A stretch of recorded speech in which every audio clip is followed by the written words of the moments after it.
अगर कोई व्यक्ति मर जाता है तो उसकी आत्मा कहाँ जाती है, उसका निवास स्थान क्या है और कहाँ सफ़र करती है, आज इस वीडियो में हम जानेंगे। हिंदू शास्त्रों के अनुसार, बाइबल के अनुसार और कुरान के अनुसार आत्मा का क्या होता है, ये आज इस वीडियो में हम चर्चा करने वाले हैं। नमस्कार दोस्तों, स्वागत है आपका हमारे इस वीडियो में।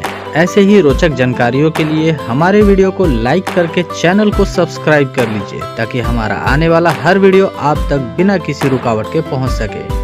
तो चलिए बढ़ते हैं आगे की ओर। सबसे पहले शुरुआत करते हैं बाइबल से। बाइबल के अनुसार जब एक व्यक्ति की मृत्यु होती है तो उसकी आत्मा शरीर को छोड़कर उस लोक में चली जाती है जहां उसका हिसाब होना होता है। और बाइबल के अनुसार ऐसा भी कहा जाता है कि वो आत्मा वहां से तब तक नहीं आ सकती है जब तक कि इस धरती का विनाश या परिवर्तन ना हो।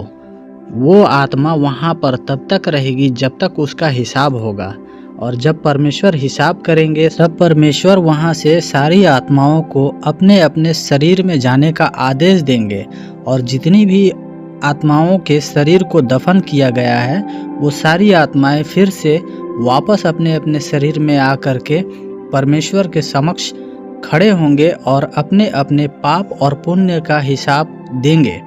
और देने के बाद फिर से उन सारी आत्माओं के लिए हमेशा के लिए परमेश्वर के शरण में स्वर्ग लोक या नरक लोक उनका वहां पर तय होगा। फिर वो वहां से अपने अपने स्थान पर जाएंगे। तब तक सभी आत्माएं उस स्थान पर निवास करेंगी जहां पर सभी आत्माएं निवास करती हैं। जैसे कि हमारा एक संसार है, उसी प्रकार आत्माओं का भी एक संसार है जहां पर सिर्फ और सिर्फ आत्माएं ही रहती हैं। वहां पर वो सभी आत्माएं तब तक निवास करेंगी। जैसे कि पापी आत्माओं को नर्क की आग में, नर्क के झील में हमेशा के लिए डाल दिया जाएगा, जहां से कि वो आत्माएं कभी नहीं निकल पाएंगी। और वहां पर ऐसे भयानक कीड़े भी होंगे और आग भी होगा, जहां की आत्मा हमेशा के लिए जलती भी रहेगी और कीड़े भी खाते रहेंगे। फिर भी उस आत्मा को वहां से मुक्ति नहीं मिलेगी, जिसमें लूसीफर की आत्मा सबसे पहले होगी। लूसीफर की आत्मा क्यों पहले होगी? क्योंकि वो ईश्वर का सबसे प्रिय स्वर्गदूत था, और वही सबसे पहले पूरे इंसान को और स्वर्ग के साम्राज्य को हिलाने वाला था और पाप की ओर, पाप के मार्ग पर लेकर के जाने वाला था। इसीलिए परमेश्वर सबसे पहले सर्वप्रथम लूसीफर की आत्मा को नरक की आग में फेंकेंगे, जो अभी भी अपने आप को ईश्वर के समान समझता है। ये तो रही बाइबल की कुछ बातें। अब बढ़ते हैं हम कुरान की ओर। आइए जानते हैं कुरान आत्मा के बारे में और दूसरी दुनिया के बारे में क्या कहता है। कुरान के अनुसार जब मनुष्य की मृत्यु होती है तो उसके शरीर को तो जमीन में दफना दिया जाता है, लेकिन आत्मा उस आत्मा के संसार में यानी कि रूहानी दुनिया में चली जाती है, जहाँ की सभी आत्माएं वहाँ पर एकत्रित रहती हैं। और वो आत्माएं तब तक वहाँ रहती हैं जब तक कि इस सृष्टि को यानी कि इस संसार को कुरान के अनुसार अल्लाह के हुक्म से पूरी तरीके से नष्ट यानी कि निस्त नाबूद न कर दिया जाए, तब तक सारी आत्माएं वहीं रहेंगी। और जब पूरे संसार को अल्लाह के हुक्म से निस्त नाबूद कर दिया जाएगा, उसके बाद उन सभी आत्माओं को अल्लाह हुक्म देंगे कि तुम सभी आत्माएं अपने अपने शरीर में वापस जाओ। तब शरीर के रीढ़ की हड्डी से एक इंसान का जन्म होगा, यानी कि एक बच्चे का जन्म होगा। जैसे अपने माँ के पेट से, यानी कि बिना हाथ की कलाकारी के, यानी कि बिना खतना के, जिसको सुन्नत भी कहते हैं, ना हुआ हो, वैसे ही नवजात शिशु एक जन्म लेगा। उसके बाद उन सभी आत्माओं को भी बुलाया जाएगा जो अल्लाह ताला के ऊपर ईमान लेकर नहीं आए हैं। वो सभी आत्माएं भी अपने कब्र से, कोई लंगड़ा, कोई अंधा, कोई सिर के बल उठ करके सभी अपने अपने लाइन में खड़े होंगे।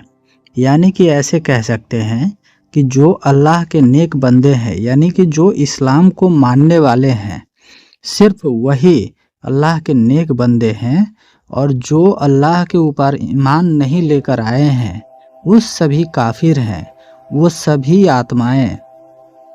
कोई लंगड़ा, कोई लूल्हा, कोई अंधा, कोई बहरा, कोई सिर के बल, कोई चींटी के जिस्म में, इस तरीके से अल्लाह के सामने आएगा और सबका हिसाब होगा। अल्लाह सबका हिसाब करेगा। अल्लाह के ऊपर जितने भी इंसान अपना ईमान लेकर आएंगे उन सभी को अल्लाह जन्नत देगा और बाकी सबको नर्क यानी दोजक की आग में फेंक देगा, जो हमेशा हमेशा के लिए उसमें जलते रहेंगे। अल्लाह सिर्फ उन्हीं को अपने शरण में लेगा यानी जन्नत में लेगा जो उसके ऊपर अपना ईमान लाएंगे।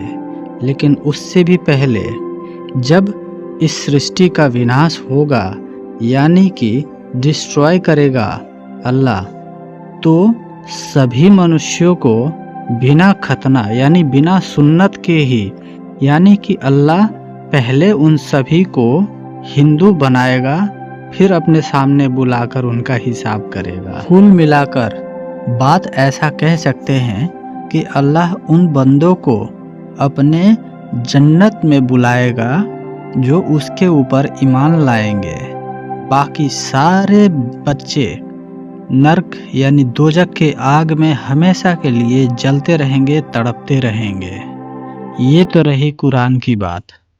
अब आगे बढ़ते हैं, हिंदू शास्त्रों के अनुसार क्या होता है उन आत्माओं का जो शरीर त्याग देती हैं। वैसे तो किसी ने आज तक ना ही स्वर्ग और ना ही नर्क अपनी आंखों से नहीं देखा है, परंतु ग्रंथों के हिसाब से अगर बात करें यानी कि गरुड़ पुराण के अनुसार एक व्यक्ति की जब मृत्यु होती है तो उसकी आत्मा स्वयं यमराज या फिर यमराज के दूत अपने साथ लेकर जाते हैं उन रास्तों से जैसा उसका कर्म होता है, या सत्कर्म हो या दुष्कर्म हो, उसके हिसाब से उस रास्ते से लेकर जाते हैं ताकि वो अपने कर्मों को महसूस कर सके, अनुभव कर सके कि उसने किस प्रकार के कर्म किए हैं और उसे किस प्रकार का सजा या किस प्रकार का प्रारब्ध मिलने वाला है। गरुड़ पुराण के अनुसार तो ये भी कहा जाता है कि जो व्यक्ति